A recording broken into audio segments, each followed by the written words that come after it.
Welcome everybody to the 2024 Judy Stinson Lecture. And before I introduce the folks on the screen, if you've got questions during the course of the seminar, there is a Q&A box at the bottom of your screen. And if you could type those questions there, we will have Andrew Carter, my colleague here at ASU Law. He will be reading and kind of culling through those questions at the end for our speaker. So by way of that little bit of housekeeping, let me introduce you first to probably somebody who doesn't need any introduction, and that is our wonderful friend and colleague, Judy Stinson, who, as you can figure out, this lecture was named after 4 years ago. Judy retired from ASU Law in 2020 after teaching here for 27 years. I think I forgot to say that last year. She has won several awards, written many articles, and was our fearless leader through taking our legal writing program here at ASU Law from a directed program to an autonomous program in 2011. I can't believe it's been that long. She's also served our law school in a broader sense, also being our Associate Dean of Academic Affairs. She was a director of the Academic Success Program early on. And right before she retired, she was our Executive Associate Dean, running all things curricular. So we're so pleased that she was able to join us still today. And she's here to introduce our speaker. And Judy, we can't thank you enough for all the things that you've done for us here at ASU and at large with your articles, your books, your presentations. We miss you, but we enjoy seeing you every March. And so with that, I'm going to turn it over to Judy. Thank you, Tamara. And in addition to thanking Associate Dean Herrera, who has 8,000 things on her plate, but still making time to work on this lecture. I appreciate that very much. I'd also like to thank Professor Andrew Carter, who has spent a lot of time working on this, and the ASU College of Law overall. It's a really nice event to be able to have and to share some fantastic legal writing scholarship. It's just, I'm very honored to be a part of this. And I also have to thank the entire legal writing community. I am so lucky to have landed in this field. I've never worked with such a supportive, encouraging group of people, and just really appreciate everything that so many people in this field have done for me and for the field. And now it is my pleasure to introduce Professor Robert Anderson. He has his BA from the University of California, his JD from Hastings, had an impressive practice career, and has taught legal writing at Denver Sturm College of Law for 15 plus years, I think, for a while. He's not a newbie. And we can see from his beautiful background that Colorado is a great place to be. I really enjoyed this paper that Robert's presenting today, because after struggling for years with teaching students about understanding your audience's expectations and really trying to write for your reader, I was at a loss with what do we do with noun-pronoun disagreement with the singular they. And our students, they just use the singular they. They think we're weird because we don't. And when I have to say, if you're sending this to a 65-year-old judge, probably he is not going to think this is the way you ought to write. That's a grammatical error. But by the same token, I struggled with it because the more I teach my students, you've got to follow that convention, the more I slow down progress. And so it was a very difficult decision for me. And I also, I think in the end, students should do what they think they need to do. But what really needs to happen is we all need to read Professor Anderson's paper. And I love that it was published in J. Allwed in 2022, because that reaches not just the academic audience, but the practice audience. And it really is judges and partners and other lawyers who need to understand this is okay, so that our students can feel free to move this direction. Professor Anderson had taken some linguistics classes in undergrad, and it really kind of motivated him as he was working on this paper to pull back into that linguistics background. And I just think it's a terrific paper. It tackles an important topic in a very helpful way, and I'm really glad that Professor Anderson's here to share this paper with us today. Thank you. Thank you, Judy. Thank you for that warm introduction. I appreciate it. Folks, I want to tell a story today about the pronoun they. And the story begins, for me, with sentences like this one. When a plaintiff commences action by service of process, blank must also file the complaint with the court. And I, as a legal writing teacher, like Judy, for many years have counseled students that when it comes to this sentence that has the generic noun plaintiff and calls for a generic pronoun, that because it's a singular noun, that it's inappropriate to use they, which many of them want to do. And so I've taught them over the years that, well, you need to find an alternative. And so there are many available alternatives, one being repeating the noun, that the plaintiff must also file the complaint with the court. Another alternative is to pluralize the noun and then the pronoun. When plaintiffs commence actions by service of process, they must also file their complaints with the court. And so I gave that advice. It always rankled as I offered that, because the very fact that I was suggesting alternatives suggested there was a second best choice. All of these alternatives that are available, and of course other pronouns that could be used, are either more awkward or create ambiguity, or in some way are more complicated than just using the singular they. That experience led me to ask the question that became the impetus for the research for this article, which was, why is there a prescription against the singular they?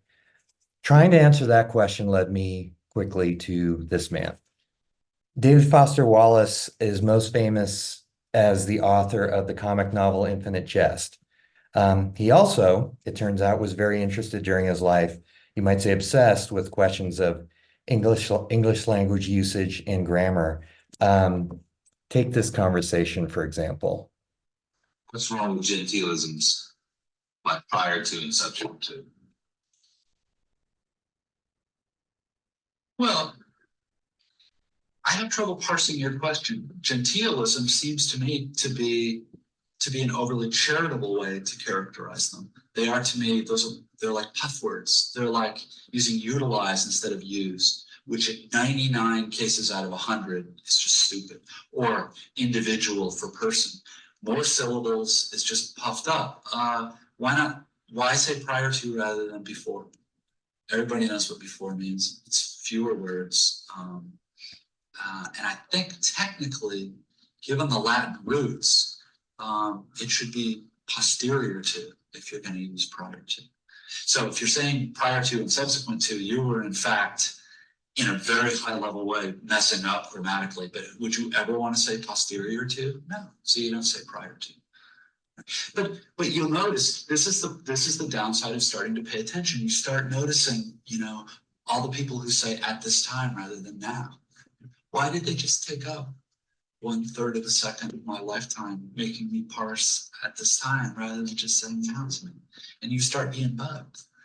But you get to be more careful and attentive in your own writing, so you become an agent of light and goodness rather than the evil.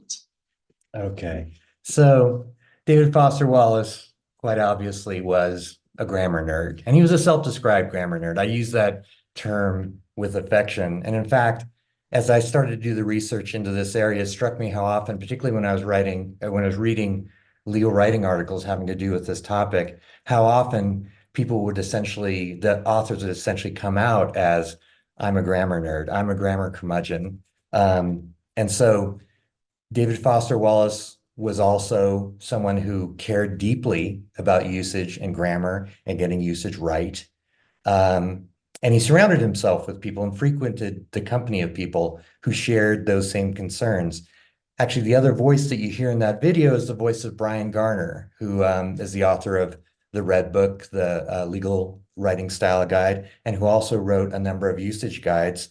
They came into contact with each other when Wallace wrote a review of Garner's Dictionary of Modern American Usage.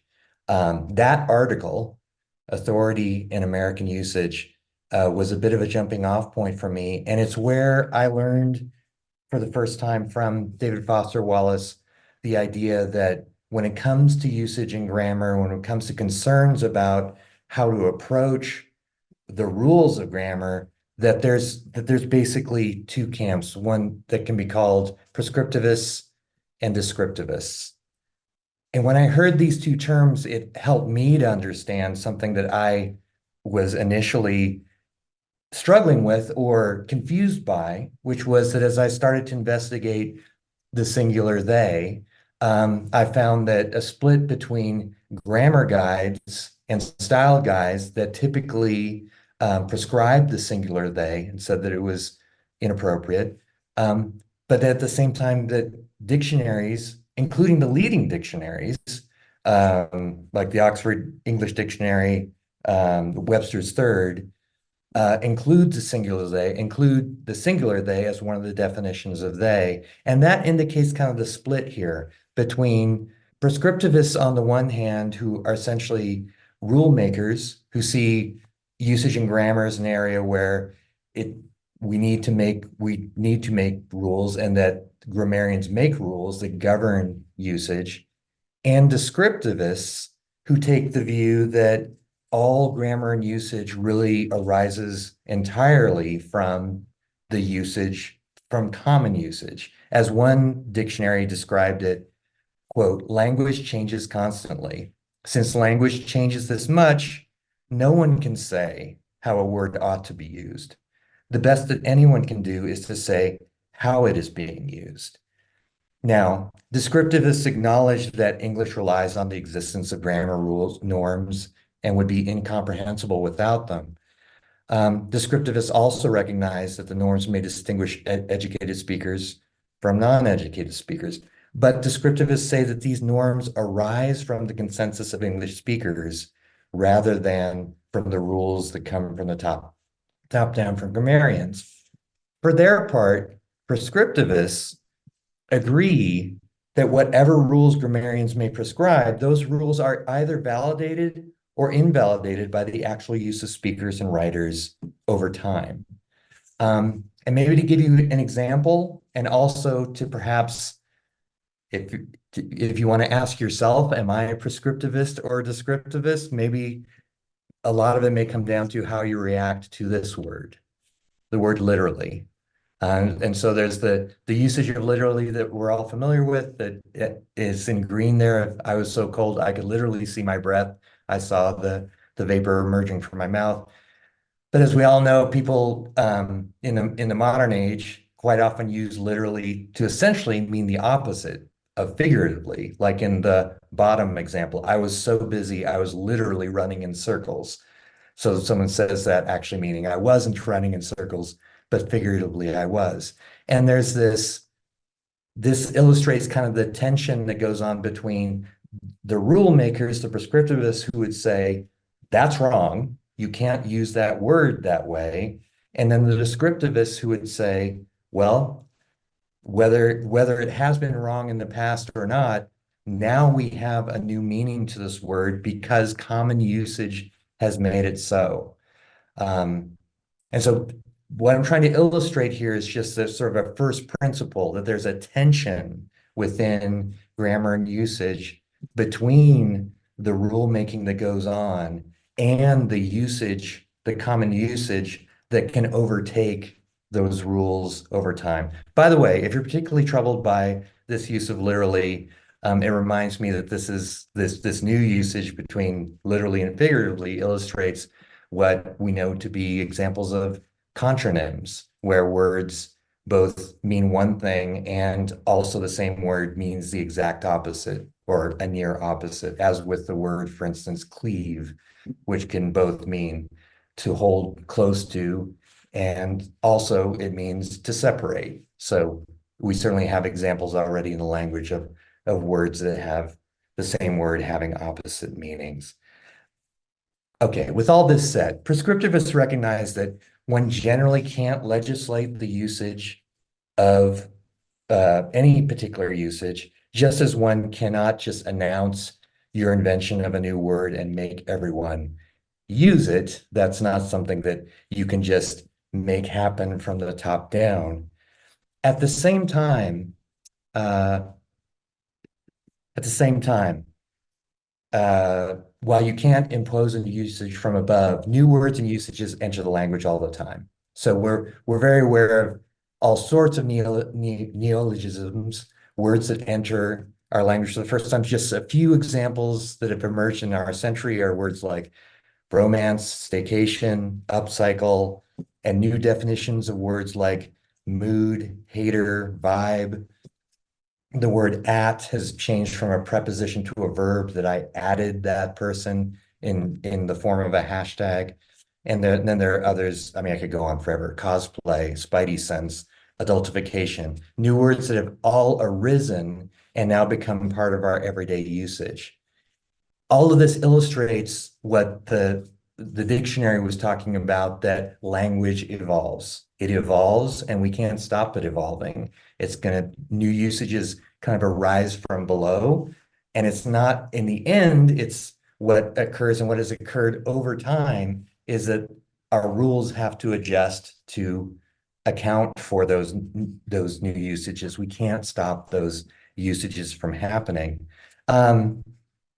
In a sense, this evolution of language has parallels evolution within the natural world. And also there's a parallel in the way in which we use grammar and usage rules as a means to classify and categorize usages and words in the same way that in the natural sciences, taxonomies are used to classify animals into phylum, phylum and species and family. For that reason, I want to talk for a little bit about platypuses. So the platypus, when it was first discovered, and I say discovered because of course it had existed for millions of years before it was first located by natural scientists in the New World, I believe in the 1700s. When it was first discovered, the platypus was difficult to classify as a species within larger categories of genus and family because it bore characteristics of mammals, reptiles, and birds. So our prior classification systems didn't really match this new animal. It has a furry otter-like body, a tail the same shape as a beaver's, and a mouth reminiscent of a duck. When it was first discovered, when a skin and illustration of the animal was first sent to Europe, people seeing it suspected the strange animal might be a hoax, perhaps some sort of Frankenstein taxidermy where someone had attached a duck's bill to a mole in a taxidermy construction. So basically, there was a way in which people believed that platypuses could not exist because they did not fit into the categories, our invented categories for different animals. And in this sense, I just see this as an illustration of how we can let our categories get out ahead of what they're trying to categorize so that we consider the categories that we've created more real than the things that they're meant to categorize. To bring us back to how this applies to our pronoun problem, let me talk about another pronoun, and that's the pronoun you. So in the Middle Ages, at the time of this painting or earlier, you was used exclusively as a plural pronoun, as in, you shall rise and sing together, a mighty fortress is our God. So the singular second person pronouns there were two of them. There was thee, which is the formal pronoun, and thou, the informal pronoun, much like other languages like Spanish, which even until today have two forms of you, the usted, which is the more formal, and tu, the more casual form. So in this instance, thou was the word that you would use if you were talking down or in casual settings, and thee was the language they would use in a setting like this, in the royal court, and particularly if you were speaking to a superior. Starting in Middle English, users began employing you as a substitute for the formal thee. So they began, instead of using thee to address their betters, they started using you. And so thee became you, and thy became your, which resulted in this kind of usage. Prime Minister, Your Majesty. Your Majesty. Your Majesty. Your Majesty. Your Majesty. I think it is a dog, Your Majesty. So this usage became more widespread, and ultimately, by the time of the 17th century, thee and thou had both been displaced by you, so that you became the predominant pronoun both for the plural second person and the singular second person. And grammarians didn't have any problem with this. No, actually they did. In fact, prescriptive grammar at this time was just starting to be a field in English. Now we're in the 17th century and the 1600s. One of those grammarians was George Fox. This is George Fox. He was actually also, as well as being a grammarian, he was the founder of the Quakers. So, and while Quakers are known as pacifists, George Fox had a violent reaction to the institution of you as a new singular second person pronoun. In fact, he wrote an entire book on the subject that started with this, that referring to any English speaker who would use you as a singular pronoun, that person will be a novice, an unmannerly, and an idiot, and a fool. So this just further illustrates that even once usage has overtaken the rule, that we run into the situation where the rule makers want to hold on to the rule, the prescriptivists want to hold on to that rule. And so, of course, ultimately, George Fox and grammarians had to concede because that usage, of course, continued. And so just as dictionaries had adopted you as a singular second person pronoun, ultimately grammars reflected the same thing. When I got to this point in my research, I thought, okay, now I know what I need to do in terms of investigating they.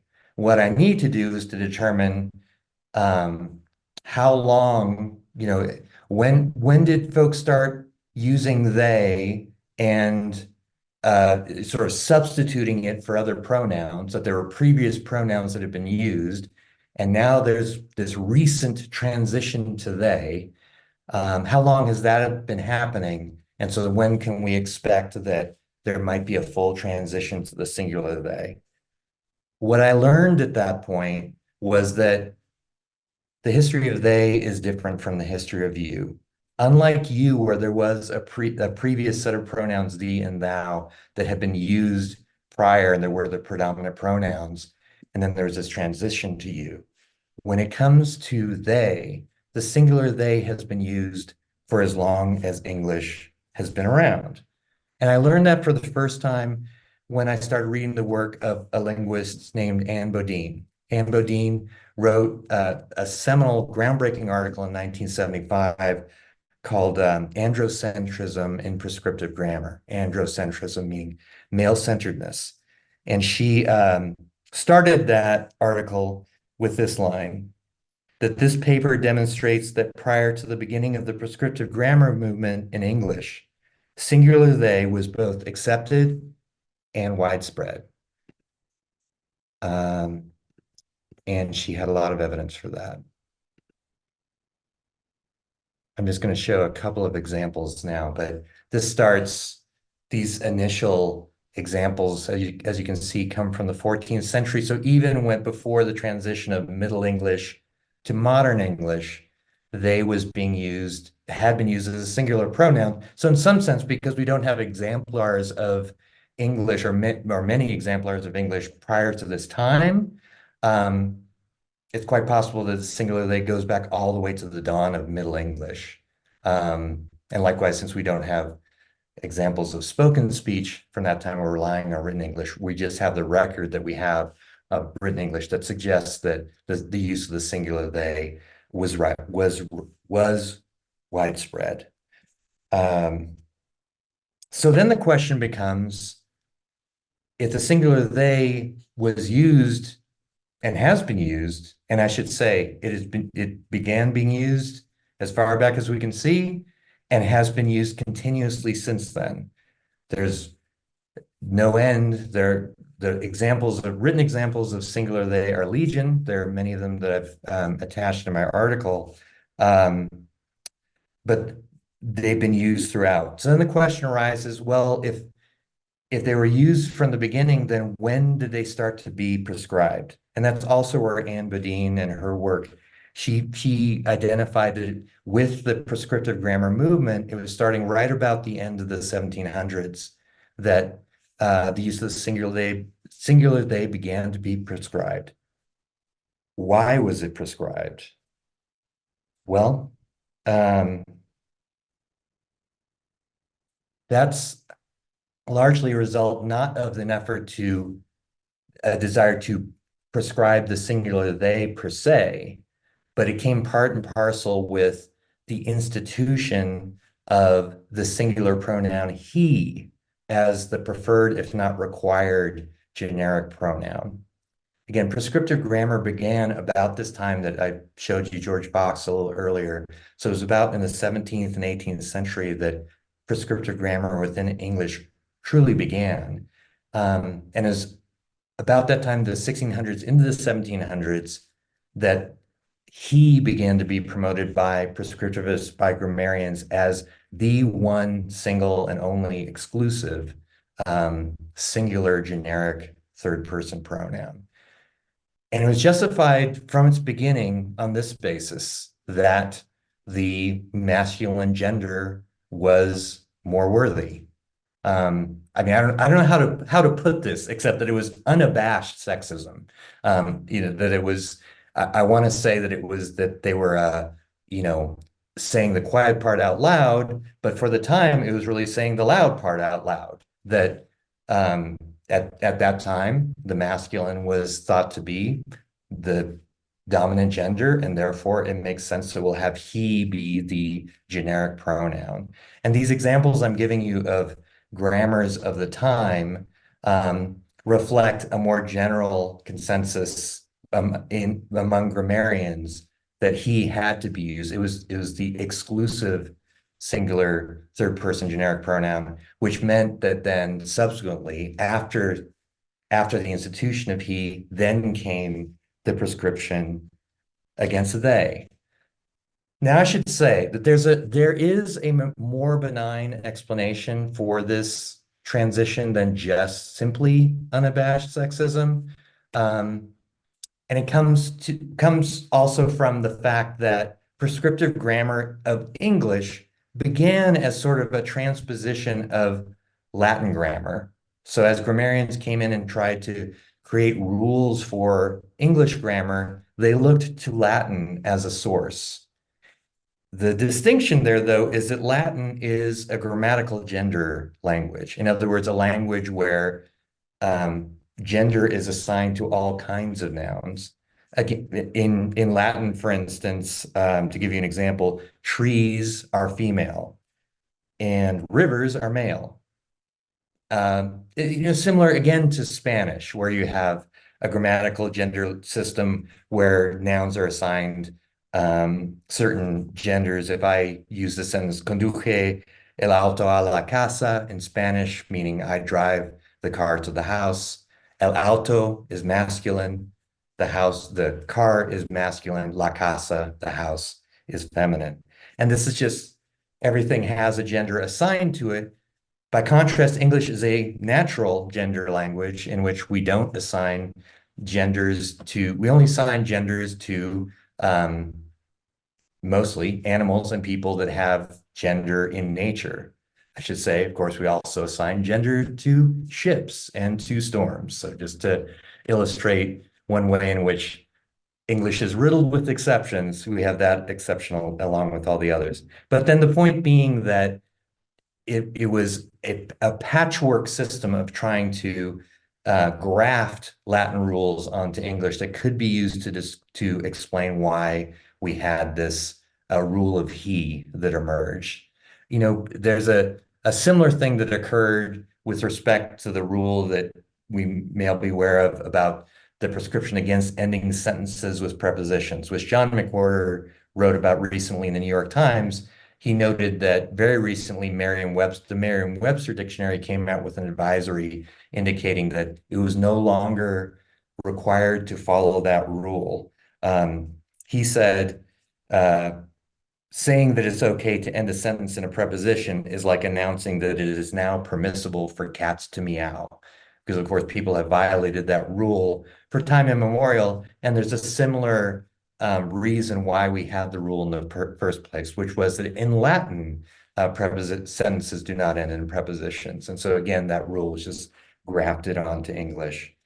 Okay, having said all that about perhaps the benign reason for why he was instituted as the generic third person pronoun, the development of the rule actually belies that more benign explanation and more positively suggests that it was truly unabashed sexism, and really the attempt to further institute male hegemony that was behind the rule. And part of that is illustrated by the story of this man.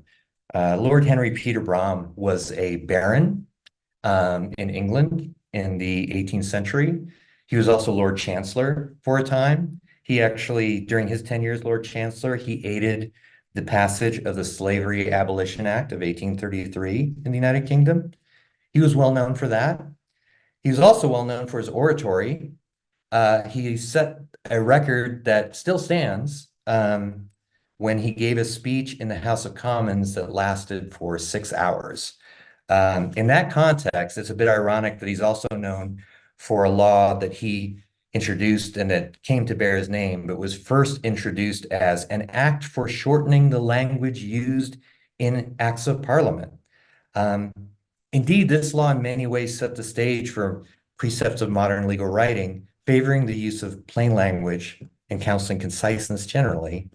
The act introduced several canons of construction and legal drafting guidelines that had the effect of making statutes simpler and more concise. One of those canons of this act, which is also known as the Interpretation Act of 1850, is this one that introduced the canon that words that the masculine includes the feminine, but not the reverse, while the singular includes the plural and the plural includes the singular.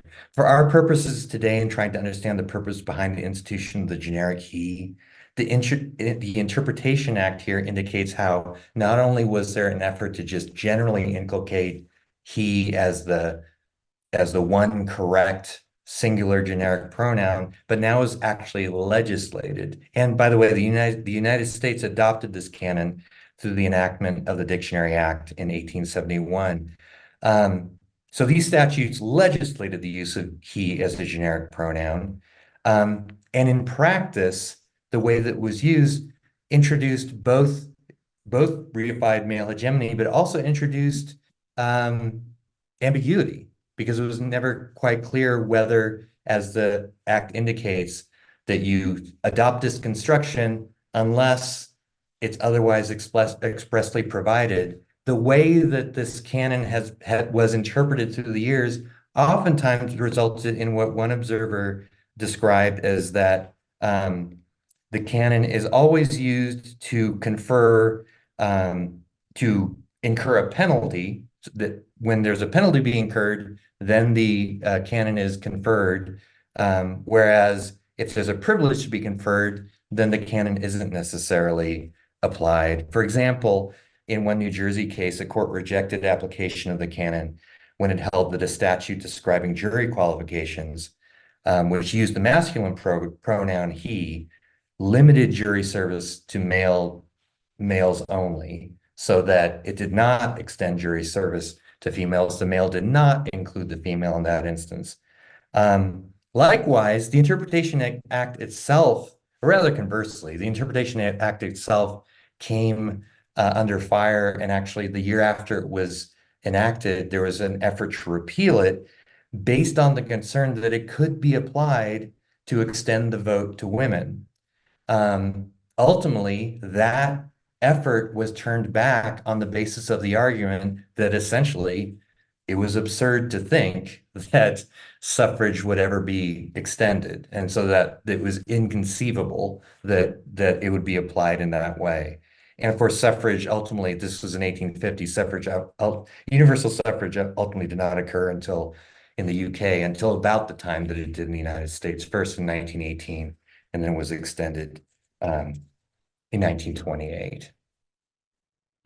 So, as one dictionary later explained, I want to be clear that despite this indication that he was going to be the only singular generic pronoun, third person pronoun going forward, people continued to use the singular they, despite this prescription. As one dictionary later explained it, neither this act nor all the grammar books in the world can alter the fact that if we are told somebody telephoned while you were out, we say, did they leave a message?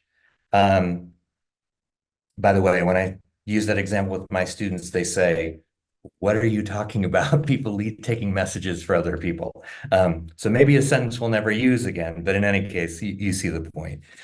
Having said that, this rule of the singular he as being the only generic pronoun held sway for the next 150 years in the classroom. And so in British classrooms and in American classrooms, several generations of students learned that the singular they was wrong and that the only acceptable generic singular pronoun was he, to the point that people thought that the prescription against singular they had always been the rule. And in fact, grammarians did not help that cause because, well, to take one example, the 20th century grammarian Edward Johnson misstated that the singular they, quote, annoys writers who must forego the privileges the masculine pronoun has for millennia enjoyed in English and its root languages. When Anne Bodine looked at this subject at the time of her article in 1975, she found that 28 out of 3 grammar texts prescribed both they and he and she as respectively inaccurate and clumsy. And as she says, quote, and then the pupils are taught to achieve both elegance of expression and accuracy by referring to women as he. Now we all know that that rule of he ultimately fell really in the wake of works like Anne Bodine's work in 1975 and other objections to the use of he based on the idea that when you use he, it suggests a male, whatever else anyone wants to say about it being a generic pronoun. So he fell out of favor. But even as that rule went out of use, it didn't stop the prescription against singular they. And now I'm speaking particularly about when we get to legal writing, that within legal writing style guides continue to prescribe the singular they. Based on all this work by Anne Bodine and others, it led me to the question of, okay, if this is all true, and it is true, that the singular they has been used since the beginning of English, and that it only began to be prescribed in the late 18th century, in trying to understand what that meant for legal writing, that led me to ask, well, does that mean that before this prescription in the late 18th century, that the singular they, was it used in legal writing before the prescription occurred? The answer to that is yes, it was. So what you're looking at now is a page from the first compilation of statutes in the Massachusetts colony in 1647. And so I know you can't read all of this. It was hard enough for me to read it when I was researching it. But I'm going to pull out one of the operative sentences here that says in full, and it is ordered, no Indian shall at any time powwow or perform outward worship to their false gods or to the devil in any part of our jurisdiction, whether they be such as shall dwell here or shall come hither. So from these earliest statutory compilations in Massachusetts, but within this compilation, within this set of statutes that I researched, there were 43 different instances of the use of the singular they.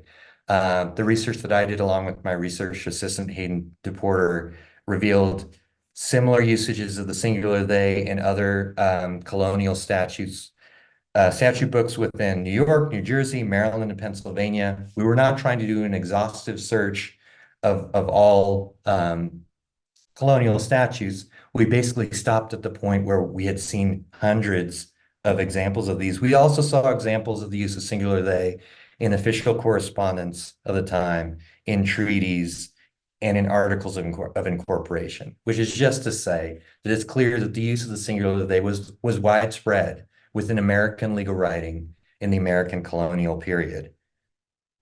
So, thus, we get to today, where by rejecting the singular they, legal writing continues to pay obeisance to a later instituted rule that was born from an androcentric effort to institute the masculine he as a gender-neutral pronoun and to favor that sexist rule over its own historical usage as well as the common grammatical usage of the singular they since the beginning of modern English.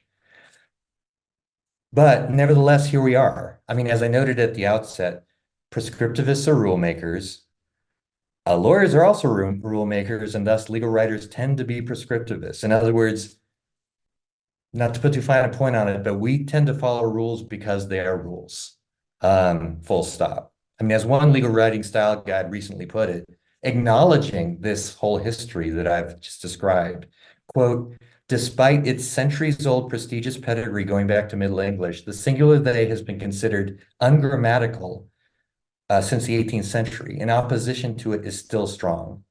As a result, lawyers cannot use it in formal prose, at least not until it becomes accepted as standard English.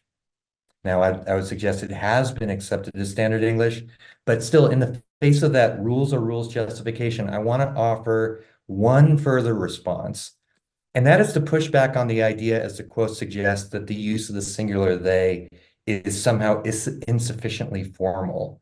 And I think that there is that idea out there, that itself comes from this period of prescription of the singular they, and that what I mean to say by that is that grammarians at the same time that they introduced the prescription of the singular they also introduced the idea that it is somehow only the illiterate who use the singular they. So in fact, at the time, again, even though these prescriptions started in the late 18th century, by the 1800s, one grammarian was describing the singular they as, quote, a grammatical monstrosity, unquote. Another writer dubbed it, quote, too vulgar to be uttered.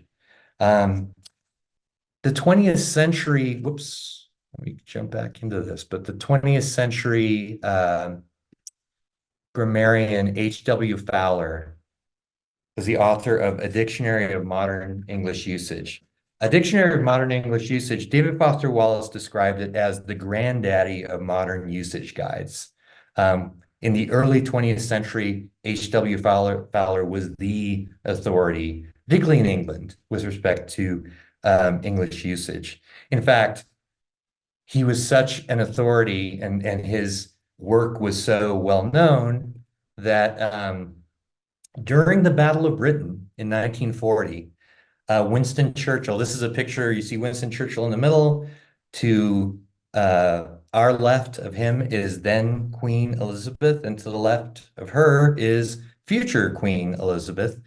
In 1940, during the Battle of Britain, for Christmas, Winston Churchill gifted then Queen Elizabeth a copy of Fowler, which either indicates just how widespread and how popular Fowler's work was, or it is item 422 in the list of reasons why Winston Churchill was a very eccentric man. In any event, getting to what Fowler had to say, Fowler said with respect to the singular they, that quote, it sets the literary man's teeth on edge. So he was making the point that if there's anyone who uses the singular they must be illiterate. That also is not true. Not only has the singular they been used throughout our history, but it's been used by our greatest literary lights, and it's been used in all sorts of formal contexts and by our best writers. It's also been used at the highest level by speakers, by our executives in their formal speeches. So that to suggest that the singular they shouldn't be used because it suggests that one is uneducated, again, is really just another falsehood that was instituted by grammarians as they sought to prescribe the singular they.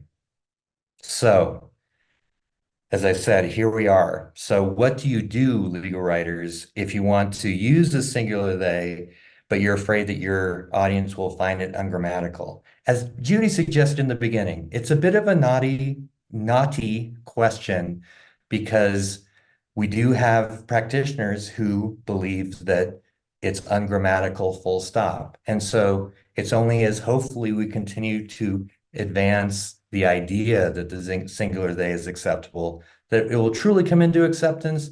The only thing I can offer as a suggestion in terms of in your legal writing to suggest to someone that the use of the singular they is okay is you could drop a footnote to my article. So in closing, I want to thank Arizona State University for having me. I'm honored to be associated with Judy Stinson and be this year's Judy Stinson Lecturer. Among her many other accomplishments, Judy founded the Rocky Mountain Regional Legal Writing Conference, which I've both attended many times and also have experienced as this fertile ground for legal writing scholars to share their scholarship and to learn from one another. We at Denver Law were also proud to host the conference in 2018. I'm also honored to be associated with my fellow Judy Stinson lecturers, Linda Berger, Melissa Warish, and Christine Venter. I'm honored to be in their company. And thank you all for listening today. All right, thank you, Robert. We have a few questions in the queue, and I will present those to you in order. Looks like we have about 10 minutes here for the question and answer. Sure. First question is from Joseph Kreitz. I started teaching my legal research and writing students that the singular they was acceptable several years ago, and using it in my practice as well. This presentation feels very validating. Do any of you know what the status of the use of the singular they in various court rules? Have judges, courts, or state statutes anywhere specifically authorized or prohibited the use of the singular they? Yeah, I'm not aware of any court rules that specifically address the singular they, although that would be, in my experience, that'd be pretty granular for court rules to get to the level of talking about that level of particular usage. I will say, kind of in reference to the quote I offered there from Justice Brown Jackson, that several of the U.S. Supreme Court justices have used the singular they. Off the top of my head, I can think of Justice Ginsburg using the singular they in her opinions, and other judges have done likewise. And so that's, in that sense, kind of the best authority coming from the judiciary supporting the singular they, is that all the instances of judges using the singular they. And I'll exercise some power here to do a quick follow-up. Are there members of the recent court that still insist on using the generic male pronoun? Part of what my research uncovered is a generally no. Okay. And particularly in the federal courts, and there was a study done of this that I've cited to in my article, that, yeah, in light of the work that, again, sort of began in the 70s and then moved forward to really through Anne Bodine's work and others to indicate just this, the sexist origins of the generic he, it has largely been abandoned. I wouldn't say it has entirely been abandoned, but certainly it's very disfavored. And that's something else that legal writing style guides universally say, that it's a sexist usage that is disfavored. And so if it is, to the extent it is used still at all within courts, it's now the exception rather than the rule. The next question is from KK Duvivier.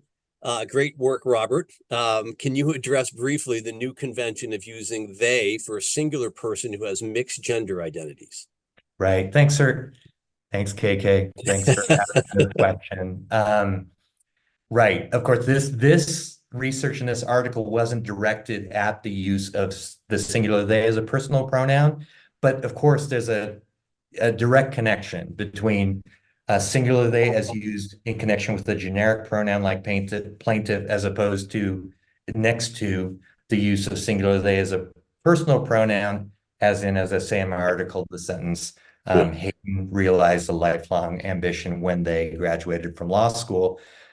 I just want to point out a couple of things. One is the use of the singular they as a generic pronoun, among several reasons why it's appropriate, besides the fact that it is grammatical, is the fact that it's also the most inclusive of the pronouns that one could use. For instance, in the wake of when he became more disfavored, the most common usage after that became the use of he or she, which, for one thing, is sort of universally derided as awkward. It's less simple to use 3 words in the place of 1, but also he or she is not inclusive. It's only inclusive of cisgender identities and not of non-binary identities. And that's, in that sense, they is the only pronoun one can use in that place that will be inclusive of cisgender and non-binary genders. Likewise, I'll just add that it has struck me, and maybe I shouldn't have been struck by this, how much of the response that I've received to the article has connected the use of the generic pronoun singular they to the personal pronoun singular they. And again, maybe I shouldn't have been surprised, especially in wake of a comment I heard from one of my colleagues, Susanna Moran at Denver Law, who said that one of the times that she taught students in her class that they could not use the singular they as a generic pronoun, one of the things that she heard from students after class is that in discussing amongst themselves, and they were both cisgender students and non-binary students, that some of the cisgender students were articulating that, well, I guess this means that I don't need to use your pronouns, your personal pronouns, which is absolutely not the rule. Legal writing style guides universally promote the use of an individual's personal pronouns, but just that possibility for confusion is another reason to support the use of the singular they as a generic pronoun. Great. Our next question is from Gail Green. Am I a prescriptivist if I insist on students knowing the difference between lie and lay?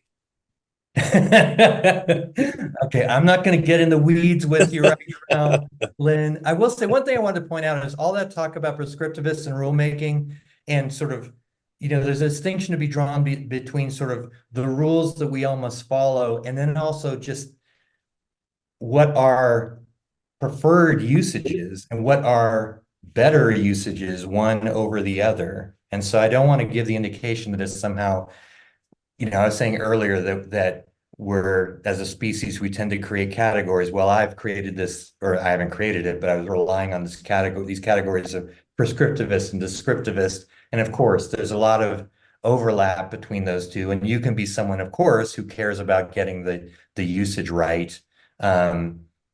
And that doesn't mean that, for instance, I'm not trying to suggest that means you are a sexist who promotes the use of, who promotes male hegemony through the use of he.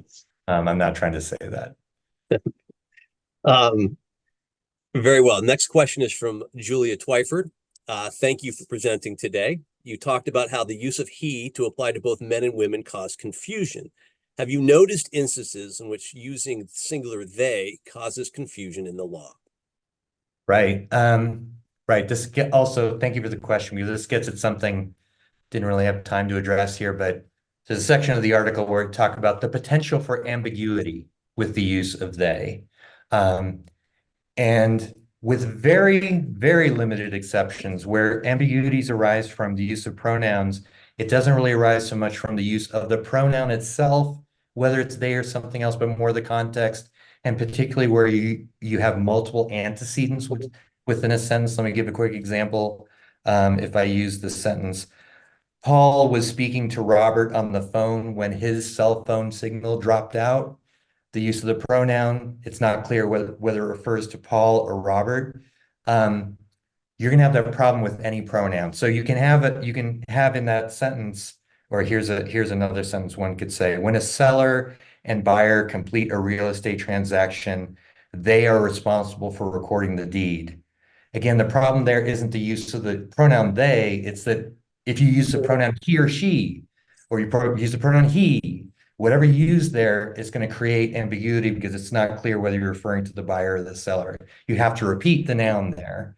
There's really no way around that. And so with very limited instances, the situations in which ambiguity will result don't come from the pronoun, whether it be they or another pronoun, but from these particular instances.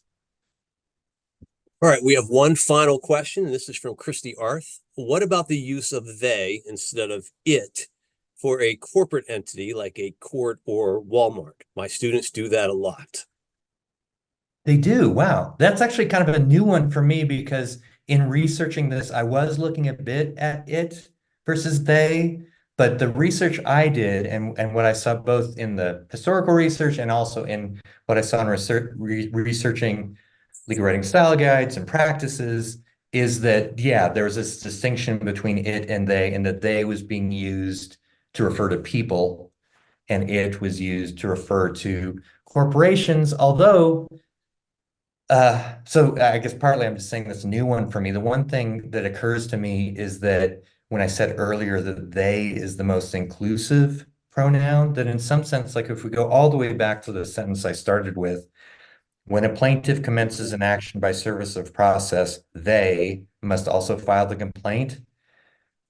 That generic they could potentially apply to an individual person or a corporate entity. I mean, this isn't really something I explored, but on the face of it, certainly it's not going to be confusing if you use that usage there. No one is going to be confused about what does they refer to. They refers to the plaintiff with the understanding that they could be male, could be female, could be non-binary, could be a corporate entity, could be the legal fiction, the corporate person.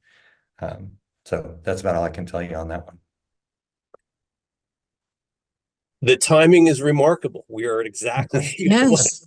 Thank Thank you all for attending. Thank you, Yeah. Andrew, for asking the questions, and Robert for your wonderful presentation, and Judy for your wonderful, inspiring words and an introduction.